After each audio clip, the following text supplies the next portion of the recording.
మూడోది స్త్రీ శక్తి. అన్న ఎన్టీఆర్ మహిళలకు ఆస్తుల్లో సమాన హక్కు కల్పించారు. మహిళలకి ఆర్థిక స్వాతంత్రం ఇచ్చింది మన చంద్రన్న. గత ప్రభుత్వంలో శాసనసభ సాక్షిగా తల్లిని అవమానించారు. సొంత తల్లిని చెల్లిని మెడబట్టుకుని బయటికి గెంటేశారు. అర్థమైందా రాజా? అర్థమైందా రాజా?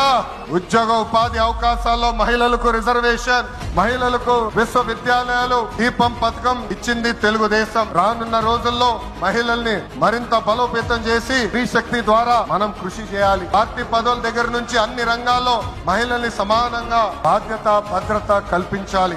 ఈ రోజు నేను కొన్ని విషయాలు మీకు చెప్పాలనుకుంటున్నా. చట్టాలు శిక్షల వల్ల సమాజంలో మార్పు రాదు. సమాజంలో మార్పు రావాలంటే మన ఇంట్లో మార్పు మొదలవ్వాలి. ఇప్పుడు కూడా మనం కొన్ని పదాలు వాడతాం. గాజులు తొడుక్కున్నావా, చీరలు కట్టుకున్నావా, ఆడపిల్లగా ఏడవద్దు, ఇలాంటి పదాలు మనం మానేయాలి. అప్పుడే మనం ఆశించిన మార్పు సమాజంలో వస్తుంది. నేను ప్రతిపక్షంలో ఉన్నప్పుడు ఆనాడు ఒక మహిళా మంత్రి నాకు చీర గాజులు పెడతానని చెప్పారు. ఆనాడే చెప్పా ఆమెకి, చీర గాజులు పంపించండి, మా అక్క చెల్లెలకు పెట్టి వాళ్ళు కాలు మొక్కి ఆశీర్వాదం తీసుకుంటానని.